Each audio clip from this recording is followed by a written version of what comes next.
Auditeurs de Diaspora FM disponible sur la fréquence 62.3, téléspectateurs de d'Eden Télévision, bonjour, bonsoir selon le temps qui vous sourit. Bienvenue dans votre émission hebdomadaire Dimanche Politique. Ce numéro se propose de s'intéresser à l'actualité du moment dominée par la validation de la réforme du nouveau code électoral. Cette actualité, vous avez suivi tout comme nous autres. Le nouveau code électoral qui est en passe d'être validé par les députés au Palais des gouverneurs à Porto Novo. Il faudra débourser désormais une caution de 250 millions de francs CFA pour être candidat en République du Bénin selon la réforme. Que cache une telle disposition? En tout cas, les défenseurs de la réforme estime qu'une telle initiative a pour principal objectif de limiter le nombre de candidatures et encourager les grands regroupements. Par contre, au niveau de l'opposition, on parle d'exclusion des citoyens. Ils estiment également que cette réforme créerait une république des riches. En tout cas, l'invité de Dimanche Politique, après avoir parlé de son actualité, nous donnera son avis sur le sujet. En fin d'émission, il va opiner également sur les grandes réformes, les grandes actions menées par le gouvernement du président Patrice Talon, notamment les projets asphaltage, ce projet-là qui est entré dans sa phase active. Et nous parlera également de l'approche du gouvernement pour lutter contre l'essence frelatée en République du Bénin. James William Gbagidi pour présenter la personnalité politique que nous recevons dans ce numéro de Dimanche Politique. James, bonjour. Bonjour à vous, Tranquille Akak Benotin. Bonjour à tous nos amis auditeurs sur la 102.3 et bien sûr téléspectateurs de Eden Télévision. La cinquantaine environ. Né au Togo, notre invité aura grandi dans ce pays. Puis en Côte d'Ivoire, béninois Bontin, il obtient un baccalauréat de série F hautement scientifique donc en 1987. Sa date et sa formation universitaire est orientée vers l'ingénierie des systèmes d'information. Il obtient aussi un PhD en management des organisations. Il est donc expert international dans le domaine, enseignant à ses heures perdues pour la transmission du savoir. Notamment, il exerce également dans le domaine du management des organisations pour le compte de plusieurs entreprises dans le domaine de la formation, des séminaires et conférences, entre autres. Il entre en politique très jeune, ça fait déjà plus d'une trentaine d'années, militant dans les formations politiques. Il se définit comme un partisan du centre droit, ce qu'il appelle le capitalisme à visage humain. Il crée en 2007 le Rassemblement des Béninois pour une nouvelle vision et s'ancre dans l'opposition au président Thomas Boni-Yayi pendant pratiquement une dizaine d'années. Il rejoint en 2015 Patrice Guillaume Athanase Talon, candidat à la présidentielle de 2016. Il devient l'un des leaders les plus efficace à ses côtés. Il était à cette époque-là vice-président de l'Union fait la Nation depuis 2010. Aujourd'hui chargé de mission du président de la République et membre de l'unité présidentielle de suivi de la mise en œuvre du programme d'action du gouvernement. Il fait partie de ceux qui auscultent ce programme et qui peuvent nous dire en mots très techniques s'ils sont persuadés de ce que son succès est garanti. Vous aurez compris que nous recevons pour vous qui le connaissez, M. Auguste Videgla. M. Auguste Videgla, bonjour et merci d'accepter notre invitation. Tout le plaisir pour moi. Bonjour à vous. Bonjour aux téléspectateurs.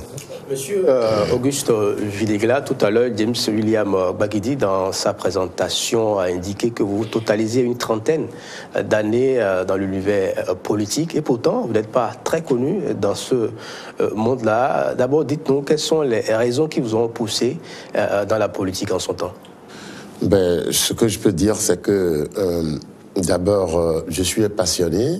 C'est pourquoi l'enseignement est l'une de mes meilleures passions.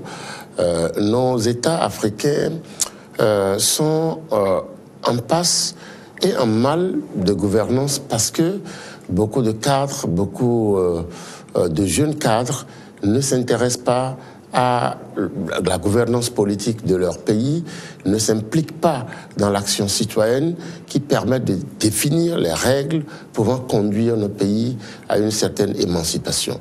Donc très jeune déjà, j'étais engagé pour apporter un plus, apporter mes idées, apporter mes idéaux, quand même à l'édification déjà de ma communauté de base, ensuite de mon pays, de l'Afrique d'une manière générale. Je suis aussi un panafricaniste.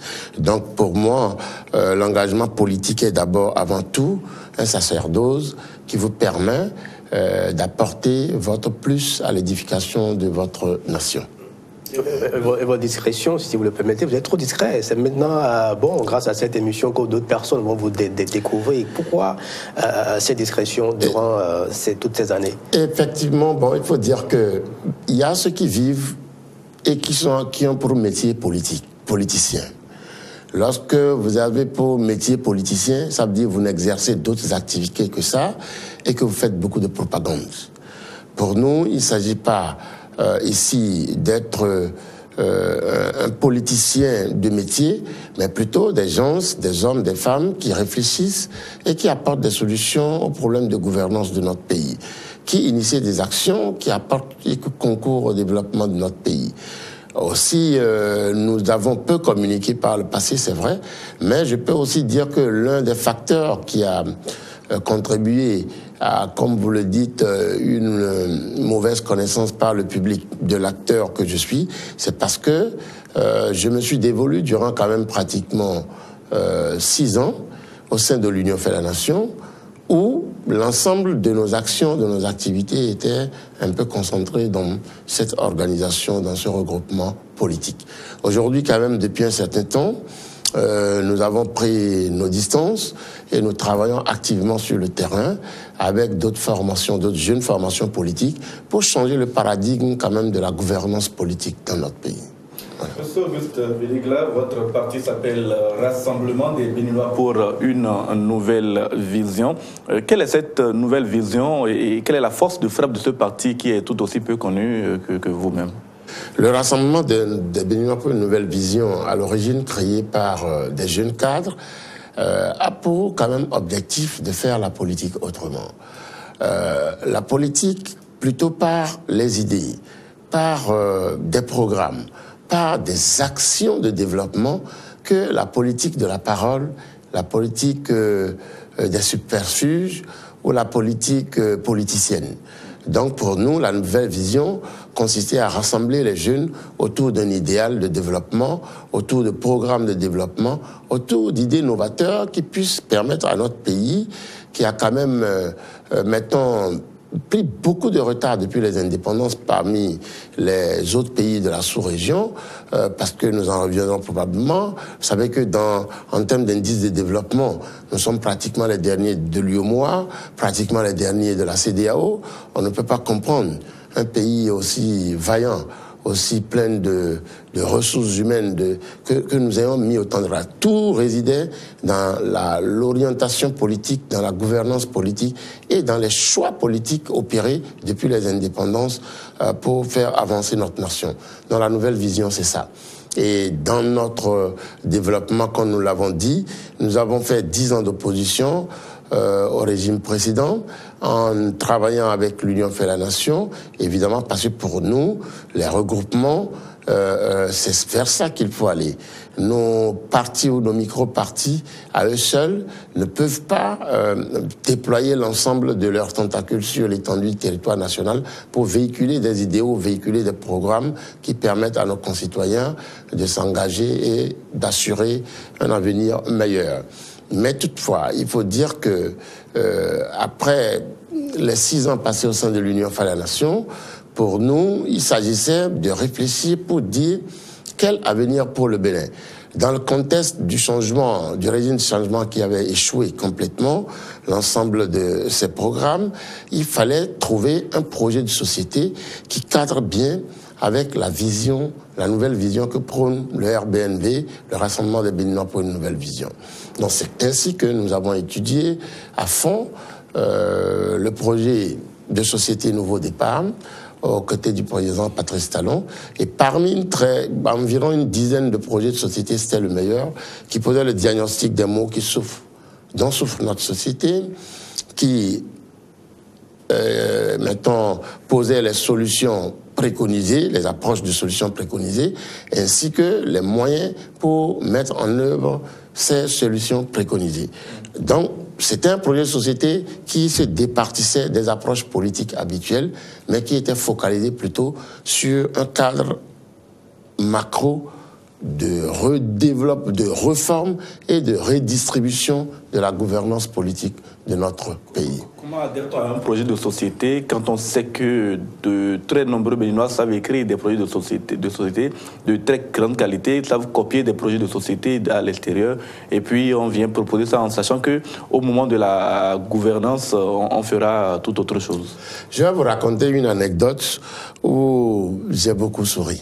Nous étions dans une réunion politique avec de grands acteurs politiques, justement avant les élections de 2016, c'est en 2015, en novembre, des grands acteurs politiques.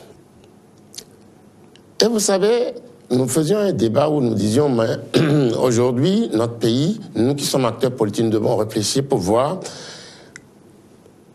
dans le choix des candidats ou dans le choix des candidats que nous devons supporter, quel est le meilleur projet de société? Alors, ce grand acteur politique, très grand acteur politique, nous dit « Oh, ben, les projets de société n'ont aucune importance. » Parce que dans tous les cas, c'est des rédactions qui ne servent à rien, qui sont mises dans les placards après.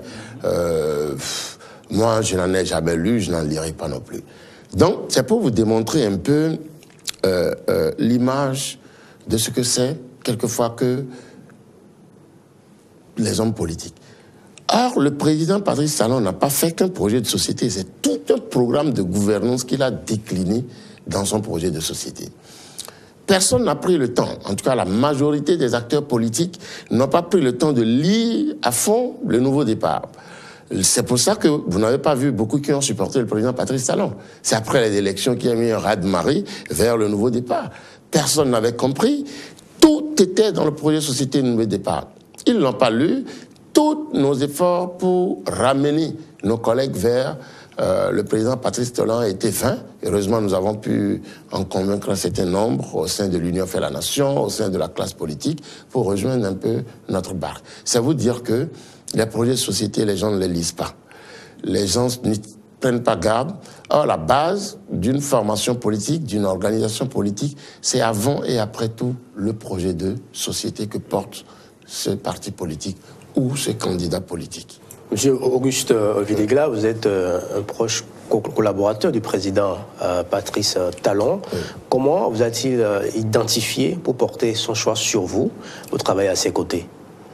Bon, comment d'abord nous nous connaissions depuis, bien avant qu'il ne se présente comme candidat, mais surtout et avant tout, ce qui nous a rapprochés, je vais vous raconter aussi une anecdote. Alors, nous discutions avec le candidat d'alors, quand je disais au candidat, bon, écoutez, nous devons prévoir dans le projet de société une zone universitaire internationale dont la vocation serait de délocaliser toutes les grandes universités d'Europe, Harvard, Sorbonne, etc., dans cette zone, complètement franchisée. Et il me dit, mais tiens, Auguste, extraordinaire, j'ai déjà prévu aussi ça dans mes réflexions. Et il est parti, il m'a sorti ce qu'on appelle aujourd'hui CMS City. C'était le projet Zone Université Internationale conçu en son temps par moi, mais que le président Talon avait déjà prévu lui-même de son côté. Et lors de nos échanges, il me disait, non, Auguste, c'est déjà prévu, mais sous une autre forme. Donc voilà des hommes dont les idées de développement se rapprochent. Il n'y avait pas de doute que nous devrions faire chemin ensemble. Et vous allez voir à la fin, lors de la suite de nos débats, je vais vous exposer un peu les grandes lignes et je peux vous assurer que le président Talon va réussir. Le Bénin va marquer le pas, le Bénin va décoller. Vous savez, comment vit-on aujourd'hui cette relation avec un président dans l'opinion publique, il apparaît comme un homme mystérieux. Et vous, comment vit-on cette relation et des proches qui peuvent essayer de savoir des choses sur le président de la République? Comment fait-on pour être dans cette relation avec un chef d'État de cette nature?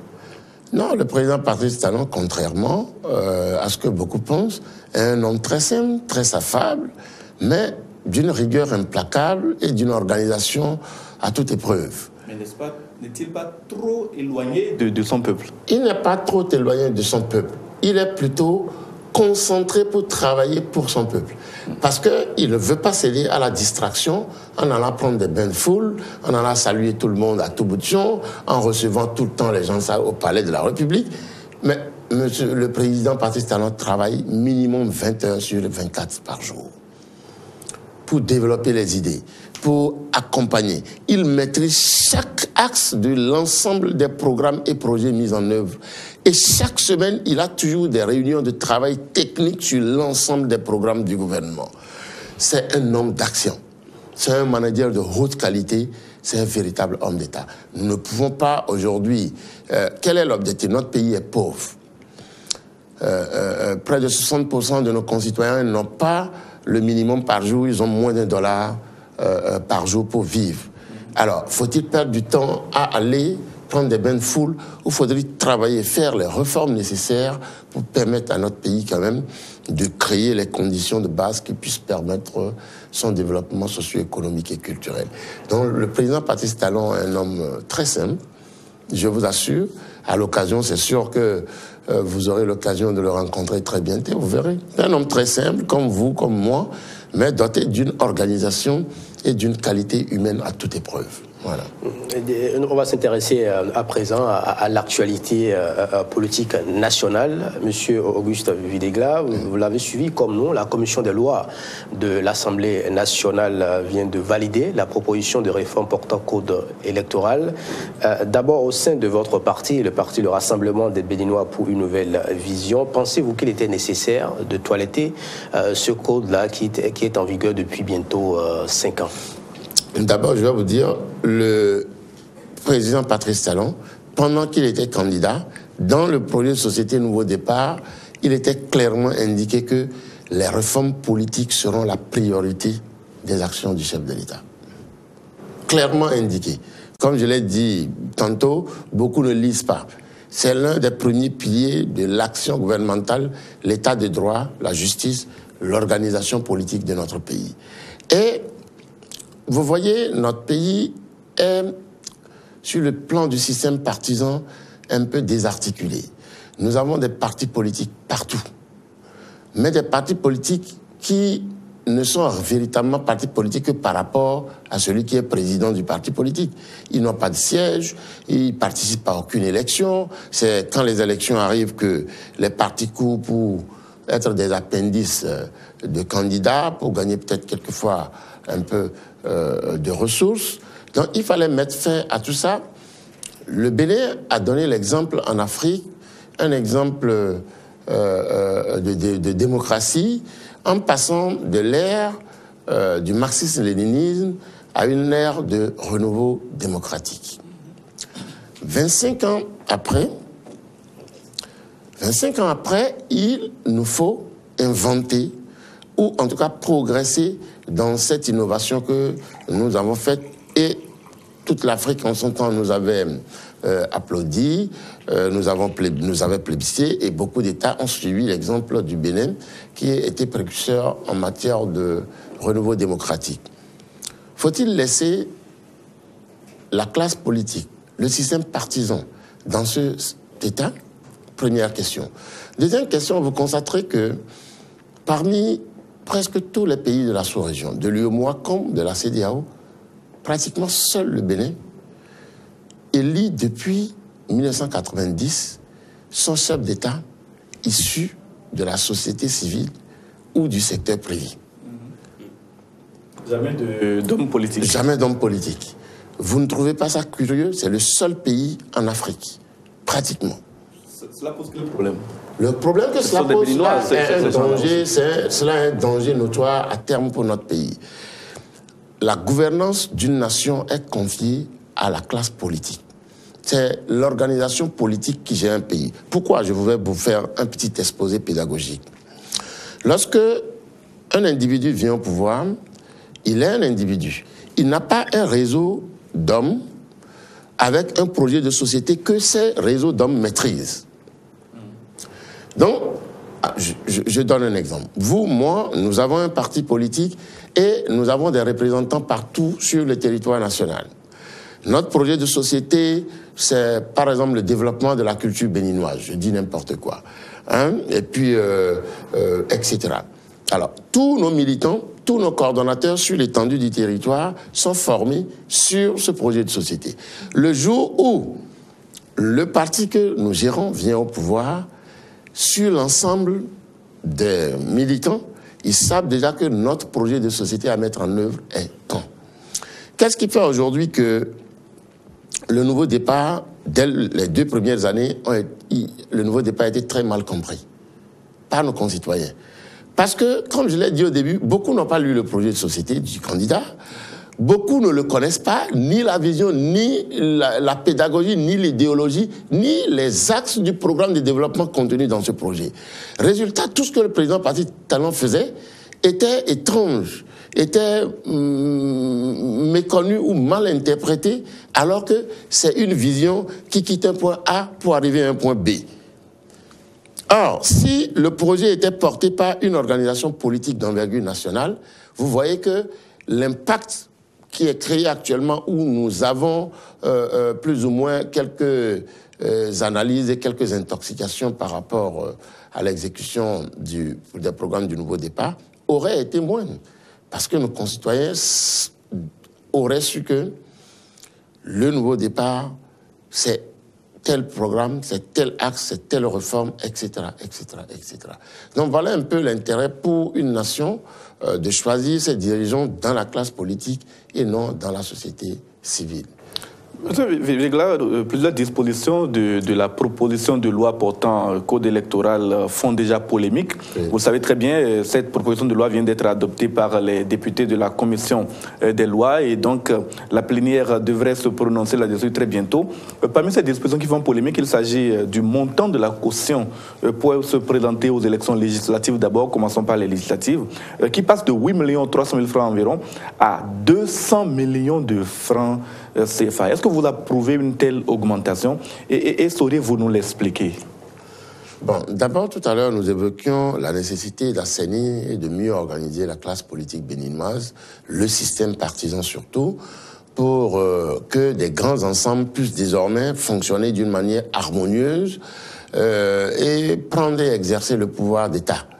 Il faut que le Bénin, à terme, quitte le cercle vicieux où c'est toujours soit un opérateur économique ayant les moyens, soit un acteur du privé qui viennent pour devenir le chef de l'État. Donc vous voyez, le président de la République a à l'esprit de tout faire pour réorganiser, pour améliorer la gouvernance du système partisan qui va permettre à terme à ceux qui choisissent la politique d'assumer pleinement leurs fonctions de politique en ayant accès aux postes électifs de président de la République, de députés, etc., etc. Donc, les montants indiqués dans la réforme du code électoral sont, à première vue, élevés. Mais lorsque nous avons un parti politique qui est bien organisé, je vous donne un exemple. Qui a des militants, nous avons 77 communes, nous avons 546 arrondissements. Et environ 5 000 et quelques villages. Si nous supposons qu'un parti politique est présent dans les 546 arrondissements du Bénin et que chaque militant cotise, mettons, 1000 francs par mois pour le parti, ça fait 1000 francs fois 546, ça fait 546 000 chaque mois que le parti politique peut engranger. Or, dans un arrondissement, on n'aura pas qu'un seul militant. Si nous supposons que dans un arrondissement, le parti a au moins 15 à 20 militants dans chaque arrondissement, ça fait 546 000 fois 20. Ça nous fait déjà 10 millions et quelques pour un mois. Donc il est facile pour un parti politique organisé de mobiliser 200 millions de francs CFA à travers ses militants. En Europe, vous suivez l'actualité. Qui sont ceux qui cotisent pour les partis politiques? À vous de me le dire. Mais ce sont les militants. Oui, ce sont les militants. Les dirigeants des partis politiques ont un salaire mensuel qui sont payés, les salaires sont payés par les cotisations des militants. Le Bénin n'est quand même pas encore à ce niveau d'organisation. C'est justement pour obliger tous ceux qui sont intéressés à faire la politique et à aller dans ce sens et amener les citoyens à comprendre que les partis politiques sont leur propriété et non la propriété des présidents ou des bureaux politiques de ces partis politiques.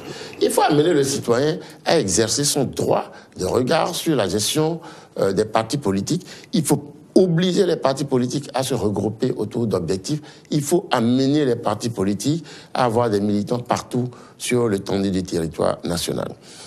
Il est vrai, je le dis, 200 millions, c'est un peu élevé, c'est vrai, mais les organisations politiques sauront comment faire pour rassembler ces montants à travers leurs militants.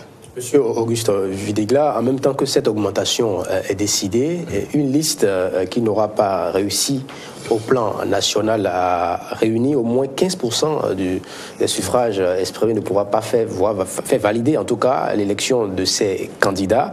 Ne pensez-vous pas que ces dispositions risquent de remettre en cause les choix des populations au plan local et constituent un déni de démocratie? Sous un angle donné, oui, mais sous un autre angle, non. Vous savez, un député, c'est avant tout le représentant du peuple, comme on le dit. Et qu'est-ce qui se passe? Qu'est-ce que nous constatons?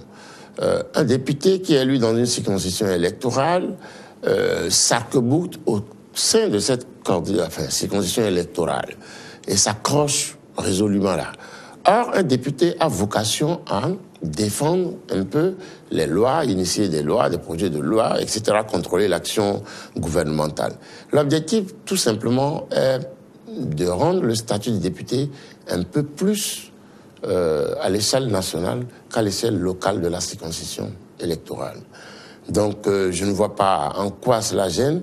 Le quota de 15%, en fait, prévu par le code électoral, est pour permettre à ce que les candidats ne soient plus choisis exclusivement dans telle circonscription électorale, mais c'est le choix de la liste. Si la liste a 15% de quota, donc proportionnellement aux autres qui ont obtenu un suffrage donné, chaque groupe peut envoyer à l'Assemblée nationale un certain nombre de députés. Donc, deuxième facteur, les députés ne vont plus se sentir mettons, totalement autonome et faire des transfuges comme on le constate. Vous voyez qu'à chaque fois qu'il y a le pouvoir qui change de main, les députés quittent en masse. Des grands militants qu'on voyait partout, ils font des transfuges à gauche, à droite. Aujourd'hui, l'objectif est de permettre à ce qu'un député ne se dise plus « je suis élu par moi-même », mais je suis élu par une liste. Si je quitte cette liste, c'est que je perds mon statut de député et mon suppléant me remplace automatiquement. Ça va limiter la transhumance politique qu'on observe au niveau de notre Parlement et qui ne fait pas honneur, ni à notre système politique, ni non plus à la jeune génération que nous avons le devoir de former pour nous succéder, parce que c'est la jeune génération qui va gouverner le Bénin, qu'on le veuille ou pas. Donc nous devons aujourd'hui donner le meilleur exemple et je pense que le quota des 15% est nécessaire. Ça va amener les grands regroupements à se battre pour aller même au-delà. Il n'a pas été prévu, si je ne m'abuse, dans le code électoral, le cas où aucune liste n'atteindrait 15% des suffrages. Il est matériellement impossible qu'aucune liste n'atteigne 15%. C'est pas possible. C'est une seule liste. Cette seule liste aura les 83 députés, c'est ça? Exactement. Mais ce risque de déni de démocratie dont on parle, il apparaît de façon plus que évident dans ces conditions-là. Non, mais de vous à moi, nous savons bien qu'il est impossible que ce soit une seule liste qui ait 15%, mais et les 85% autres. S'ils se dispersent sur les autres listes candidates. Ben, s'ils se dispersent sur les autres listes candidates, il y a les triangulaires. Vous savez, dans une élection, c'est toute une question de science et d'organisation politique. Lorsque nous serons à 2 pas des élections, nous prenons une zone ou une commune où je suis candidat, vous êtes candidat, l'autre est candidat, il faut voir les forces en présence et rapidement faire un regroupement pour dire, bon, je cède ma voix à l'autre parce que, en allant ensemble, aucun d'entre nous n'a la capacité véritablement de remporter le choix. Donc, il faut que nous arrivions à faire des concessions politiques. Il faut obliger le Béninois à ne plus voir pas seulement son intérêt, mais l'intérêt général. Donc, c'est une contrainte majeure, mais vous savez, on ne peut rien réussir sans difficulté dans la vie. Il faut créer la difficulté. Nous allons gérer, la classe politique va gérer. Et je pense que d'ici 5 ans, nous aurons une classe politique assainie, des grands blocs qui vont pouvoir gouverner le pays. Voilà. En tout cas, on a dans la même veine le chef de l'État qui, pour être candidat, doit désormais avoir une caution de 250 millions de francs CFA. C'est contre les 15 millions que l'on déposait pour être candidat, une augmentation draconienne. Vous nous direz sans doute que là aussi, c'est pour décourager les candidatures fantaisistes. Non, pas forcément pour décourager les candidatures fantaisistes. Non, il faut donner de la valeur ajoutée à la fonction de chef de l'État.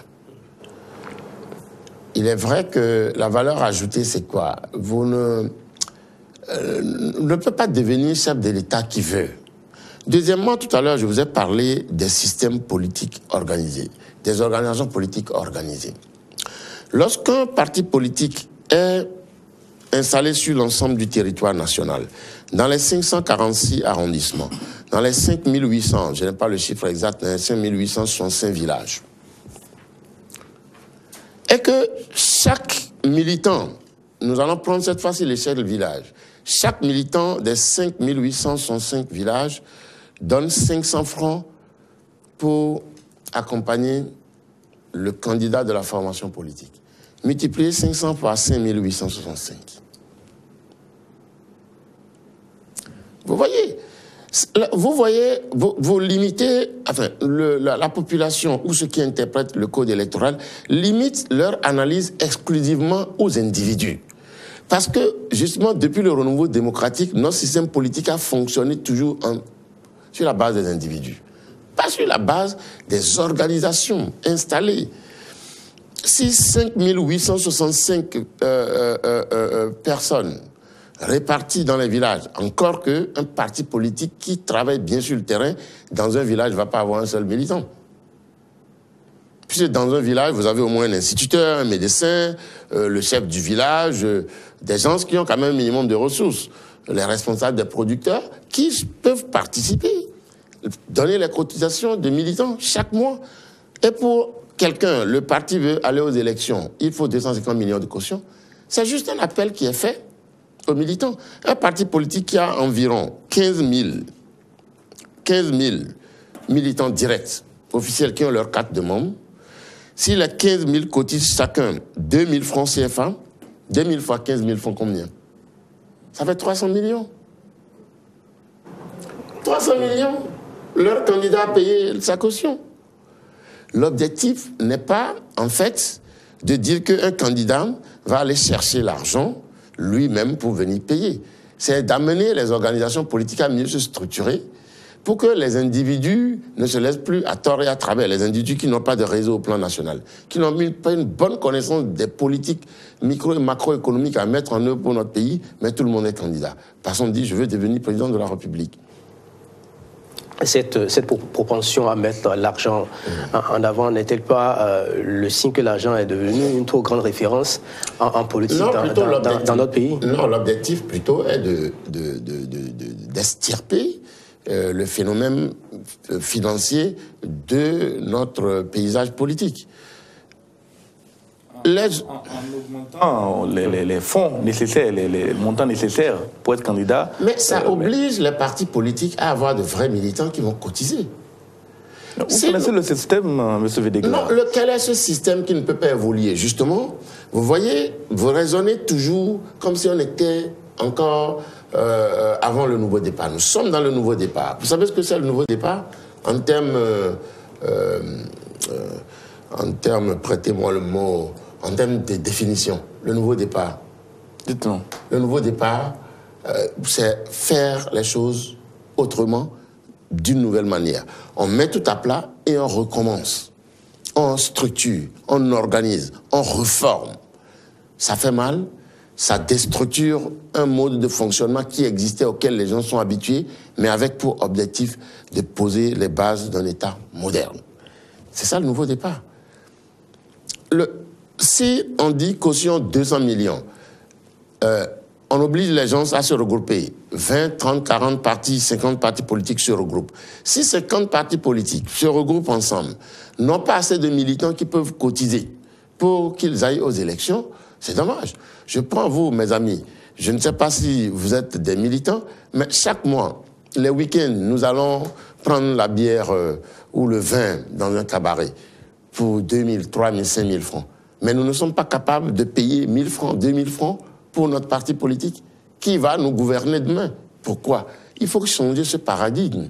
C'est pour ça que, pédagogiquement, je pense que les députés devraient mieux jouer leur rôle en donnant une meilleure explication des raisons qui ont motivé ces montants que vous voyez inscrits. Ce ne sont pas des montants pour exclure, ou ce ne sont pas des montants pour dire désormais, au Bénin, ce sont les riches seulement qui peuvent être candidats. Non. C'est amener les partis politiques à former leurs militants, à être des militants politiques engagés, à payer leurs cotisations. C'est les règles en matière politique. Est-ce que le fait aujourd'hui également d'augmenter les frais de campagne, parce qu'on a redéfini les frais de campagne que peuvent engager les différents candidats qui ont augmenté. Par exemple, le chef d'État peut engager jusqu'à 15 milliards de francs CFA dans une campagne électorale. Vous nous direz que c'est la reconnaissance d'un fait qui existait déjà. Un candidat aux législatives peut engager 1,5 milliard. Est-ce que cette redéfinition des montants que l'on peut engager dans la campagne était vraiment nécessaire? C'était nécessaire parce que, vous savez, la question de la Cour des comptes, normalement, tout parti politique doit déposer sa comptabilité à la Cour suprême, à la fin de chaque année fiscale. Mais ces règles ne sont pas respectées, les sanctions ne sont pas prises par l'administration du ministère de l'Intérieur pour faire respecter ces règles. Aujourd'hui, l'objectif, c'est de fixer des balises de réalité. Vous savez, pour être député dans notre pays, si vous êtes candidat, vous devez dépenser au minimum 150 à 200 millions. Sinon, vous n'avez presque aucune chance d'être élu. Entre les frais pour la communication, vos journalistes, les frais de logistique, carburation, les frais de déplacement, l'animation des meetings, etc., c'est autour de 150-200 millions. Est-ce que vos achats de conscience? Il n'y a pas d'achat de conscience, moi je n'en connais pas. Monsieur Vidégra, vous parlez de présomption d'innocence, mais il y a également le problème du quitus fiscal. La question est de savoir si une personne qui conteste les allégations du fisc à son égard et qui n'a pas été définitivement reconnue comme ayant fraudé le fisc peut quand même être candidat aux élections, c'est-à-dire d'abord obtenir le quitus fiscal pour se présenter aux élections, dans la mesure où ce que prévoit le code électoral aujourd'hui, c'est qu'il faut avoir le quitus fiscal. Or, tant qu'il y a une contestation, le quitus fiscal n'est pas donné. Est-ce que ce n'est pas également là un risque d'exclusion? Non, ce n'est pas un risque d'exclusion parce que le législateur, lorsqu'il émet des lois, et ce sont des lois qui sont dirigées contre l'ensemble de la population. Mais ici, généralement, les interprétations sont faites parce que on a en tête une personne de taille sur l'échiquier politique. On se dit que c'est peut-être lui, non? Mais il y a beaucoup de Béninois qui ne payent pas les impôts. Il y a beaucoup de Béninois qui sont en redressement fiscal ou qui font des évasions fiscales. Ce n'est pas que le président auquel vous faites référence. Les gens pensent que c'est lui, c'est des histoires. Vous allez voir que les élections législatives vont permettre à l'État de recouvrer beaucoup d'argent. Parce que tous ceux qui veulent être candidats seront obligés d'être à jour sur le plan fiscal. Et les caisses de l'État vont s'en réjouir. Qu'est-ce que nous voulons?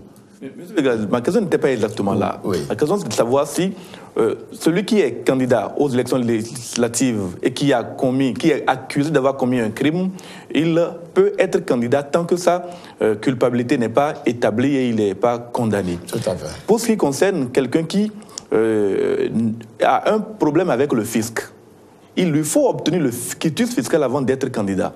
Voici que la réalité de la fraude ou bien du problème qu'il a avec le fisc n'est pas encore établie. Je vous ai compris. Nous sommes dans un pays de droit. La justice, elle est indépendante. Les procédures de contestation fiscale sont balisées dans un code fiscal.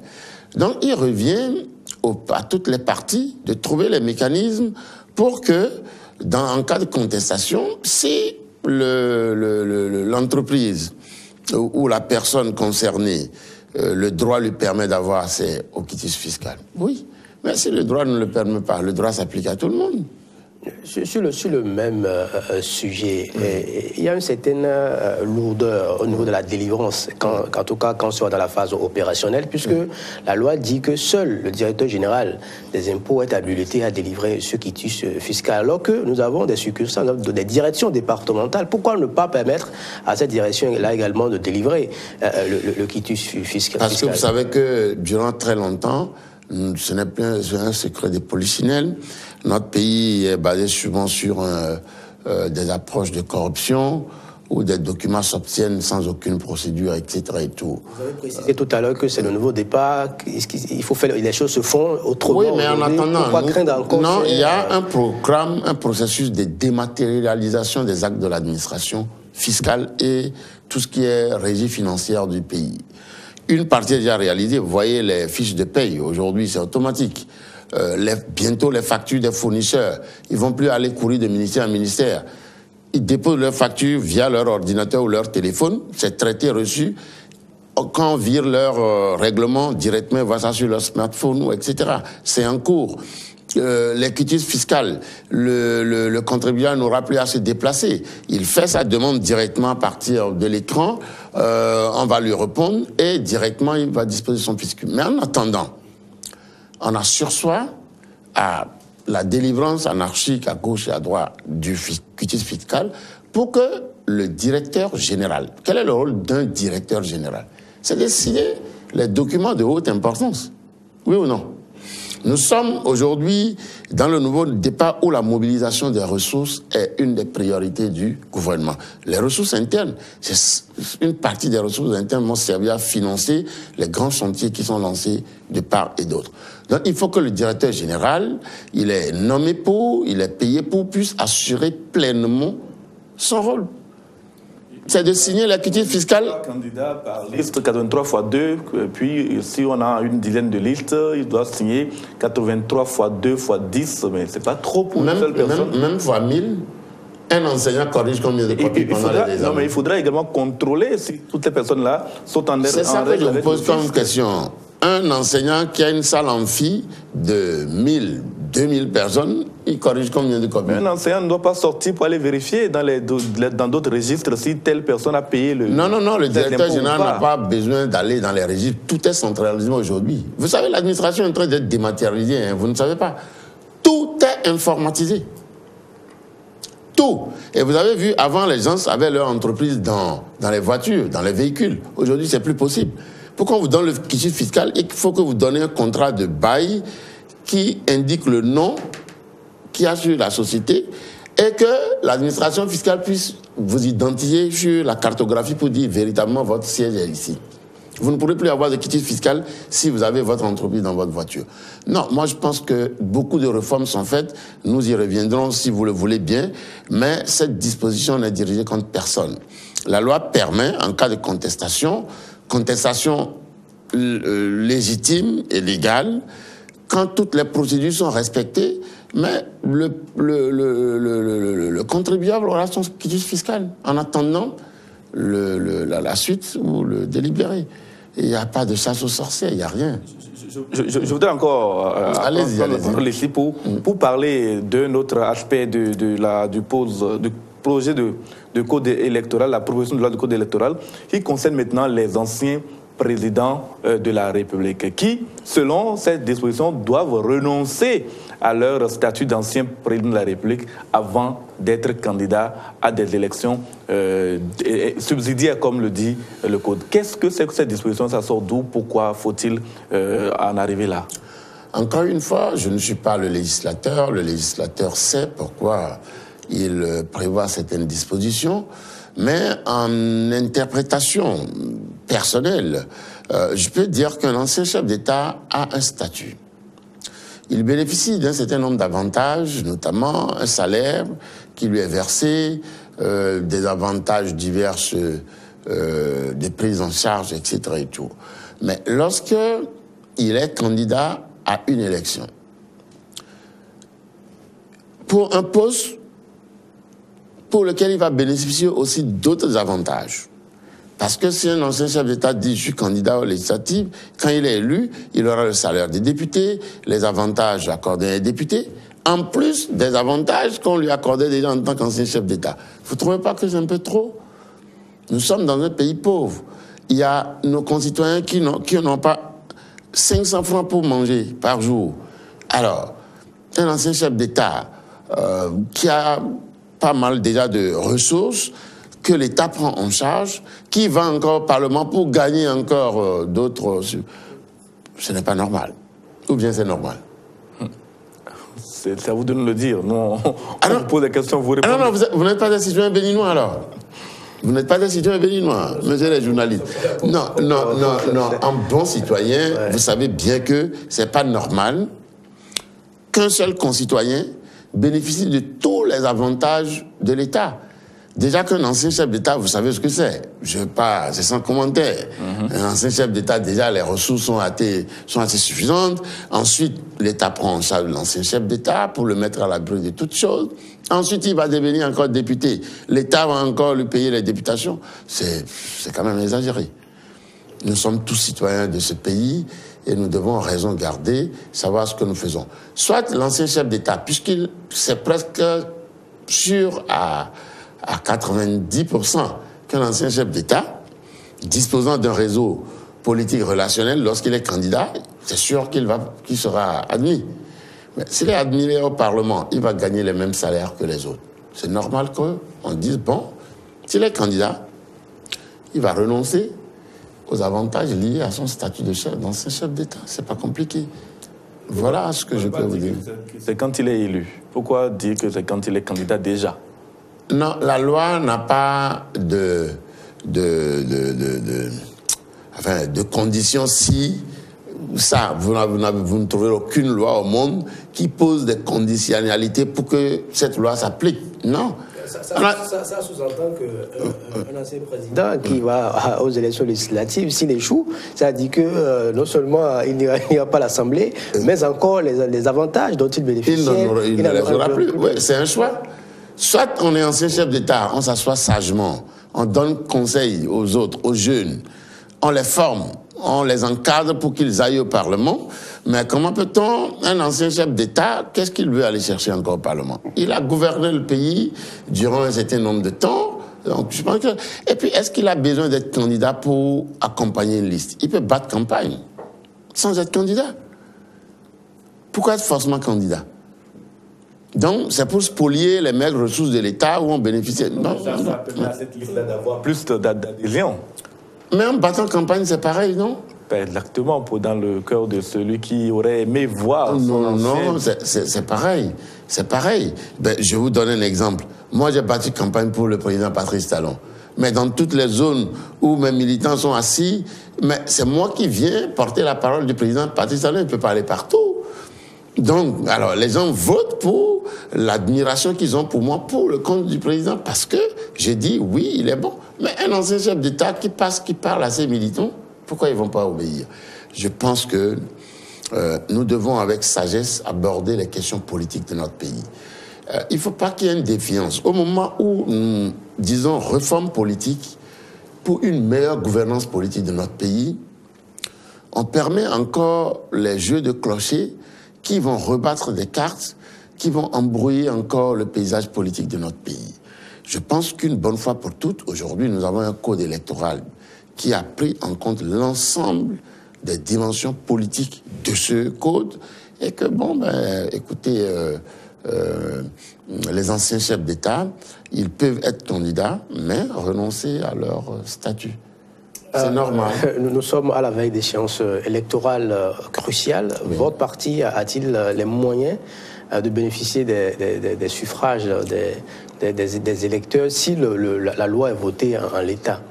Mon parti à lui seul, non, évidemment, parce que mon parti à lui seul n'a pas autant de moyens, mais c'est d'où la nécessité des grands ensembles qui sont en train de s'opérer.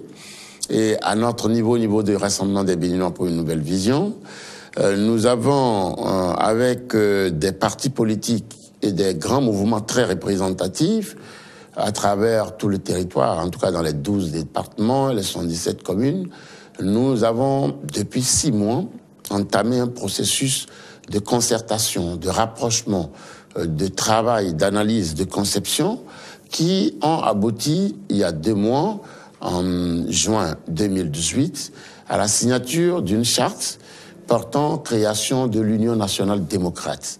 L'Union nationale démocrate, en acronyme UND, qui a pour vocation de réunir toutes les forces politiques jeunes de notre pays. On entend par jeunes, pas jeunes physiquement, mais jeunes politiquement.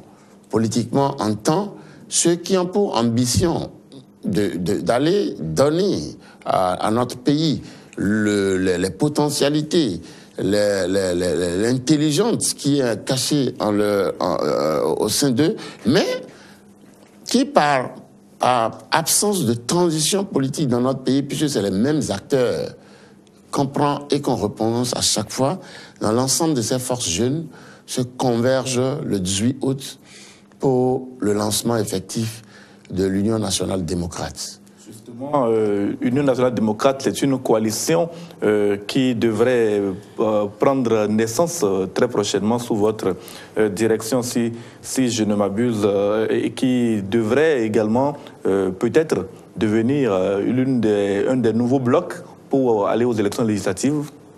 Bon, nous dirons qu'en termes de bloc, non, c'est une coalition pour le moment, rassemblant des forces jeunes, des forces dynamiques, des forces ayant soutenu les actions du nouveau départ, les actions du président Patrice Talon, et qui continueront par supporter, quels qu'en soient les cas, jusqu'au bout, les actions du président de la République. Donc, toutes ces forces sont fédérées au sein de l'Union nationale démocrate.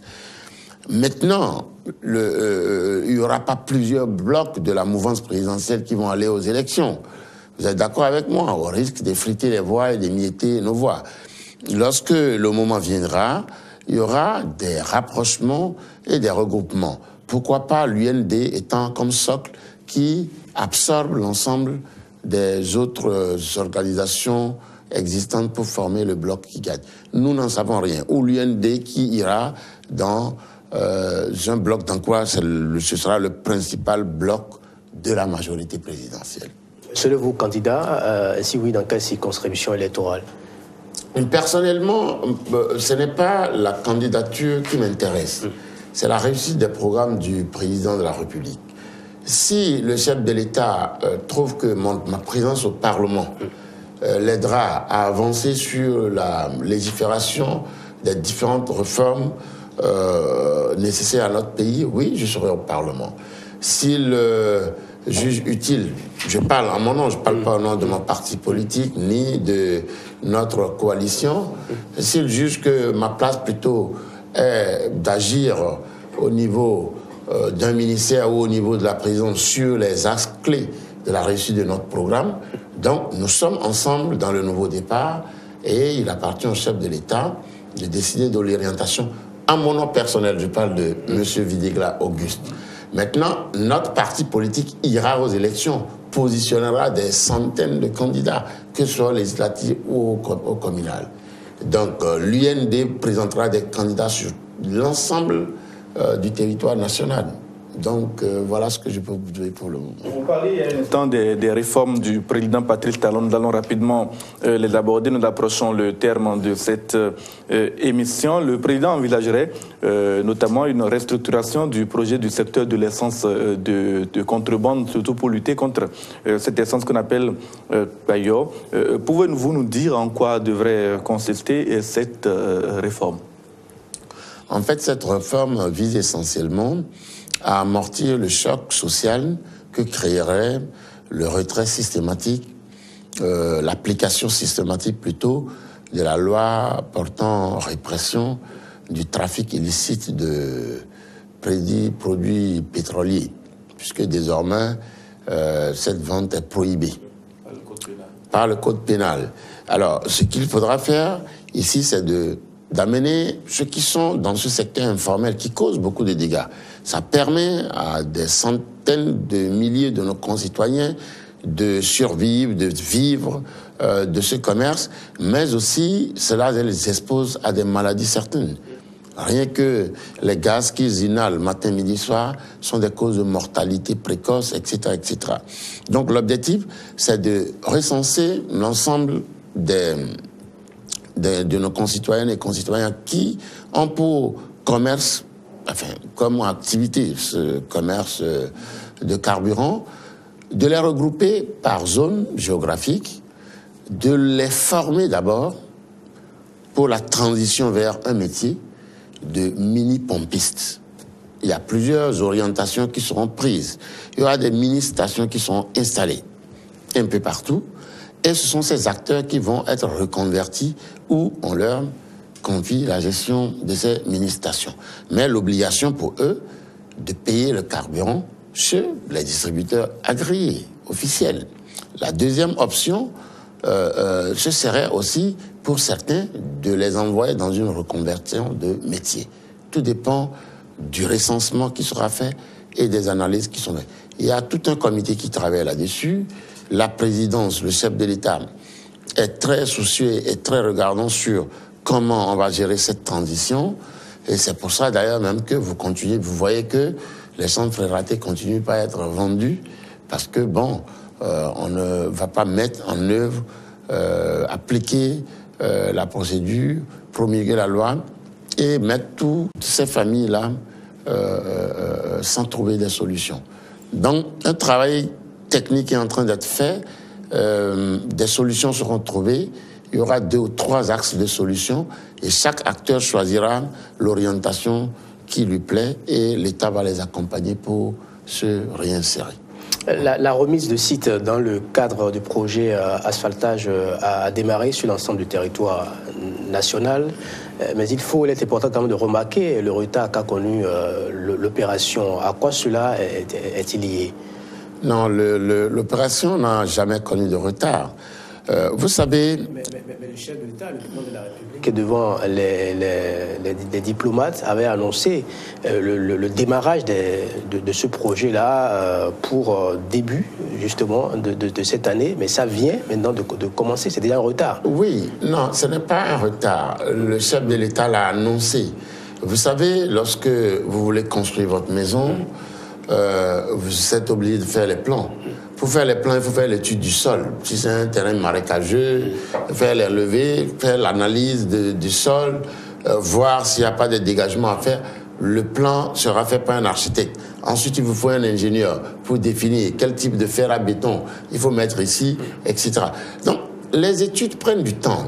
On dit l'asphaltage, c'est près de 1000 et quelques kilomètres de voirie, de voies pavées, de voies bitumées, d'éclairage public, d'assainissement, etc., de toilettes publiques. Donc, c'est un vaste projet. Les études ont pris un peu plus de temps que prévu. Et vous savez que les étudiants ont été conduits par l'assistant au maître d'ouvrage, qui est le grand cabinet Louis Berger, qui est un cabinet international. Donc, l'objectif du projet asphaltage, c'est de rendre nos grandes villes très attrayantes, à l'image des capitales, des grandes capitales européennes, même pourquoi pas. Et vous allez voir que ce projet est une réalité. Il n'y a pas de retard, mais tant que c'est des ajustements qui étaient nécessaires. Monsieur Auguste Videgla, nous allons bientôt finir, et si vous le permettez, par quelques aspects de la gouvernance talent. Qu'est-ce qui justifie, en dehors de ce que vous avez déjà évoqué, votre soutien au président de la République dans les actions qu'il mène à la tête du Bénin depuis maintenant 2 ans et quelques mois? Vous savez, d'abord, notre pays, depuis les indépendances, avait besoin d'un homme méthodique, d'un homme organisé, d'un homme départi de tout intérêt personnel parce que ayant déjà les ressources nécessaires pour lui-même. Et enfin, d'un homme qui a un caractère, véritable caractère d'un manager organisé avec des ambitions claires pour son pays. Vous savez, le Ghana, sous Rawlings, a connu des réformes profondes. Aujourd'hui, ce pays occupe le 3e la 3e place en Afrique en termes d'indice de développement, en termes de développement. Vous avez le Rwanda, un pays sinistré par 5 ans de génocide, complètement détruit, à terre, il y a un président qui a reformé l'ensemble des secteurs, remis le pays au travail. Aujourd'hui, le Rwanda est pratiquement premier pays en Afrique. Comment? Il nous fallait... Vous citez des hommes politiques qui ont usé de moyens, je vais dire, dictatoriaux. Ah non, ben, ça dépend ce que vous appelez dictatorial. Les contextes sont différents. Ici, au Bénin, nous sommes dans un contexte démocratique. Alors, il y a eu beaucoup de complaisance dans l'utilisation des pouvoirs d'un chef d'État. Aujourd'hui, le chef de l'État a pour seule ambition de réformer tous les secteurs de notre vie publique nationale pour permettre de créer les bases d'un développement certain, d'un décollage de notre nation, que ce soit dans le secteur de l'agriculture, dans le secteur de la politique, dans le secteur culturel, dans le secteur économique, etc. Les réformes touchent l'ensemble des secteurs. Et c'est seulement lorsque notre peuple, notre population, nos concitoyens vont commencer à voir les fruits de ces réformes qu'ils comprendront qu'il y avait un moment de souffrance obligatoire. Vous savez, j'ai souvent l'habitude de le dire, rien ne se crée, rien ne se perd, tout se transforme. C'est Lavoisier. Même pour que nous soyons au monde nous-mêmes, vous savez que nos mamans ont dû passer 9 mois de grossesse, souffrir avant que nous venions. Il n'y a rien de bon qui se crée dans la facilité, mais tout vient par l'action, par le travail déterminé. Et le chef de l'État travaille 20 heures sur 24, avec une organisation à toute épreuve pour la réussite de l'ensemble des programmes d'action du gouvernement initiés et mis en place par lui-même.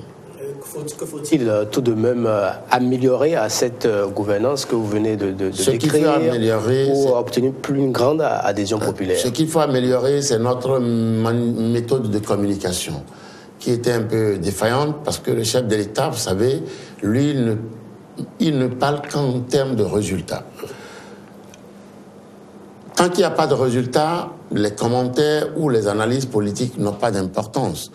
Nous initions, nous définissons les objectifs. Une fois que nous avons réalisé les résultats, nous portons ces résultats à la connaissance de nos concitoyens, du peuple, qui va voir la réalité. Parce qu'il n'a pas voulu que nous agissions comme les régimes précédents pour verser dans le populisme des choses qui ne se réaliseront jamais. Mais aujourd'hui, nous devons réorienter notre communication, nous devons parler à la population, leur expliquer. Et c'est pour ça que la parole a été libérée. Pour que, au niveau de chaque département, des grandes avancées sont faites. Hein. Vous savez, dans le secteur de l'eau, c'est pratiquement près de 500 milliards qui ont été injectés dans le Borgou, dans le Zou, dans les collines. Depuis les indépendances, vous savez, on est en train de construire des barrages qui vont alimenter désormais les collines où l'eau était un véritable problème. Dans le Borgou, c'est pratiquement 30 milliards de francs CFA investis. Dans le Zou, pareil, un peu partout. Donc, aujourd'hui, l'électricité, vous voyez, ce n'est plus un souci pour le Béninois. Il n'y a plus de délestage, mais peut-être des petites pannes qui ne durent pas 1 minute. Le projet asphaltage vient de démarrer. Le projet Arche va rentrer dans sa phase d'exécution où, aujourd'hui, tous les citoyens identifiés comme étant indigents ou à revenus très faibles auront de facto un crédit pour assurer une activité de micro-crédit, enfin de micro-activité ou de micro-entreprise. Ils vont avoir une carte d'assurance maladie pour éviter, en cas de maladie, de ne pas pouvoir payer les médicaments. Ils vont avoir même des cartes d'assurance retraite pour pouvoir cotiser. Vous savez, un tailleur, un mécanicien, un menuisier, un soudeur, un taximan, il n'a pas de retraite. À 60 ans, dès qu'il y a une maladie qui vient, il ne peut plus travailler, il meurt précocement parce qu'il n'a pas d'assurance. Il fallait remédier à tout cela et donner les producteurs, les agriculteurs, avoir accès à une assurance retraite où quand il prend la retraite, au moins il y a un revenu qui lui est payé. Vous voyez que c'est des programmes, c'est des visions, c'est des objectifs qui seront atteints et le nouveau départ est en route. Le nouveau départ est maintenant dans sa vitesse de croisière et je vous donne rendez-vous dans quelques mois pour commencer par goûter les fruits du travail effectué durant les 2 premières années. Ce sera donc là votre dernier mot, n'est-ce pas, Tranquilla Kat-Benotin? Mon dernier mot serait plutôt... je remercie tous mes concitoyennes et tous mes concitoyens pour leur patience, Durant les 2 dernières années, depuis le 6 avril 2016, beaucoup de sacrifices ont été consentis. Mais soyez rassurés, tous les programmes mis en œuvre par le chef de l'État sont aujourd'hui arrivés à maturité. Et les fruits de ce dur travail, de ce dur labeur, les 2 premières années vont commencer à être ressentis par nous tous et vous toutes. Je vous demande encore un peu de patience, que la paix, l'amour et l'harmonie règnent dans les foyers respectifs de nos chers concitoyens. Que Dieu vous bénisse, bénisse le Bénin. Merci. Merci à vous, cher invité Auguste Videgla. Vous avez accepté de prendre part ce dimanche à cette émission Dimanche Politique. Nous avons avec vous abordé votre actualité. Vous êtes un spécialiste du management des organisations et au niveau de la présidence de la République, vous intervenez donc aux côtés du chef de l'État pour le suivi du programme d'action du gouvernement. Nous avons parlé avec vous beaucoup de politique, notamment des propositions de réforme du code électoral, toutes ces flopées d'argent qui ont été évoquées. Vous avez donné votre point de vue. Vous pensez que désormais ce sont les Béninois qui doivent contribuer à pousser leurs élus ou leurs candidats vers l'élection. C'est une façon de rendre le Bénin plus dynamique et de donner un nouveau souffle à la classe politique, surtout aux grands regroupements. Vous n'êtes pas forcément candidat aux élections législatives à venir si le chef de l'État décide que vous servirez à ses côtés mieux à la présidence ou à l'Assemblée nationale. Vous aviserez en son temps. Quant à ce qui concerne la gouvernance du président de la République, elle vous satisfait pleinement. D'ailleurs, vous êtes à ses côtés pour le suivi de cette gouvernance. Et puis, sur le terrain politique, le 18 août prochain, vous devriez normalement lancer à Ouida la coalition Union nationale démocrate. Ce sera donc cette nouvelle coalition qui réunit des jeunes aux côtés du chef de l'État, encore une fois, pour le développement. C'est l'essentiel de cette émission aujourd'hui, Tranquille à 4 Benoît. Merci à vous, James William Baguidi. C'était donc Dimanche Politique, un programme co-organisé par Eden Télévision et Diaspora FM, la nouvelle radio africaine disponible sur la fréquence 102.3. En nouvelle diffusion pour le rendez-vous sur Eden Télévision ce soir, même ce dimanche à partir de 21h, et sur la radio à 22h. Mardi prochain également, une autre diffusion sur la télévision. Portez-vous bien et à dimanche prochain.